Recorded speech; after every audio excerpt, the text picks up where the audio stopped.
ಓಂ ಶ್ರೀ ಗುರು ಬಸವಲಿಂಗಾಯ ನಮಃ. ಸರ್ವರಿಗೂ ಶರಣು ಶರಣಾರ್ಥಿ.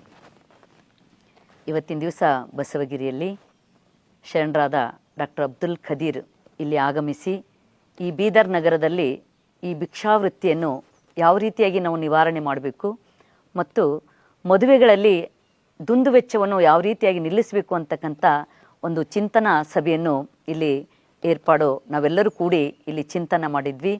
12ನೇ ಶತಮಾನದಲ್ಲಿ ಗುರು ಬಸವಣ್ಣನವರು ಪ್ರತಿಯೊಬ್ಬರು ಕೂಡ ಕಾಯಕ ಮಾಡಬೇಕು, ಯಾರು ಕೂಡ ಕುಳಿತು ಊಟ ಮಾಡಬಾರ್ದು ಅಂತಕ್ಕಂಥ ಒಂದು ಸಿದ್ಧಾಂತವನ್ನು ಅವರು ಕೊಟ್ಟಿದ್ರು.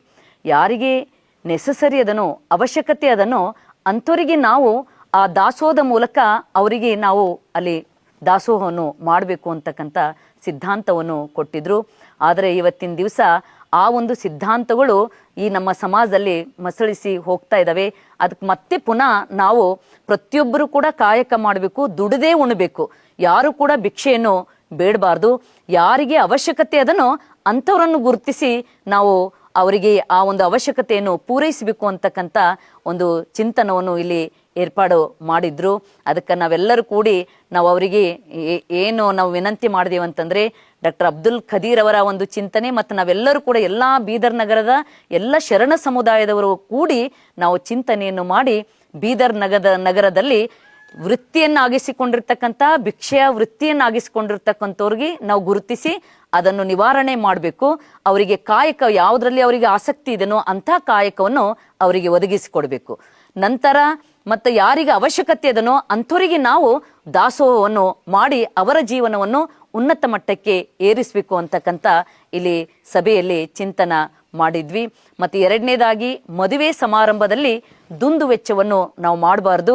ಆ ದುಂದು ವೆಚ್ಚವನ್ನು ಮಾಡಬಾರ್ದು ಅಂತ ತಿಳ್ಕೊಂಡು ನಾವೆಲ್ಲರೂ ಒಂದು ಸಮಿತಿಯನ್ನು ಮಾಡಿಕೊಂಡು ಅವರು ಯಾರ ಮನೆಯಲ್ಲಿ ಮದುವೆ ಇರ್ತದೋ ಅವ್ರಿಗೆ ಹೋಗಿ ನಾವು ವಿನಂತಿಯನ್ನು ಮಾಡಿಕೊಳ್ಳೋಣ.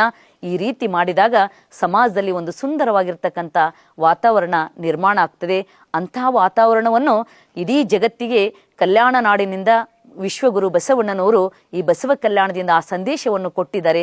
ಪುನಃ ನಾವು ಮತ್ತೆ ಈ ಕಲ್ಯಾಣ ಕರ್ನಾಟಕದ ಭಾಗದ ಶಿಖರಪ್ರಾಯದಲ್ಲಿ ಇರ್ತಕ್ಕಂಥ ಬೀದರ್ ನಾಡಿನಿಂದ ನಾವು ಮತ್ತೆ ಕೊಡೋಣ. ಅಂಥ ಒಂದು ಸಭೆಯನ್ನು ಮತ್ತೆ ಪುನಃ ಮಾಡಿ ಒಂದು ಕಮಿಟಿಯನ್ನು ಮಾಡಿಕೊಂಡು ಈ ಒಂದು ಜಾಗೃತಿಯನ್ನು ನಾವು ಮಾಡೋಣ ಅಂತ ತಿಳ್ಕೊಂಡು ಇವತ್ತಿನ ದಿವಸ ಇಲ್ಲಿ ಬಸವಗಿರಿಯಲ್ಲಿ ನಮ್ಮ ಶರಣರಾಗಿರ್ತಕ್ಕಂಥ ಡಾಕ್ಟರ್ ಅಬ್ದುಲ್ ಖದೀರ್ ಸರ್ ಅವರು ಆಗಮಿಸಿ ಈ ಒಂದು ಚಿಂತನ ಸಭೆಯಲ್ಲಿ ನಾವೆಲ್ಲರೂ ಭಾಗವಹಿಸಿದ್ದೀವಿ. ಅವರಿಗೆ ನಾನು ಅನಂತ ಶರಣಾರ್ಥಿಗಳನ್ನು ಸಲ್ಲಿಸಿ ನನ್ನ ಈ ಒಂದು ಚಿಂತನೆಯನ್ನು ಮುಕ್ತಾಯಗೊಳಿಸ್ತಾ ಇದ್ದೀನಿ. ಶರಣಾರ್ಥಿ.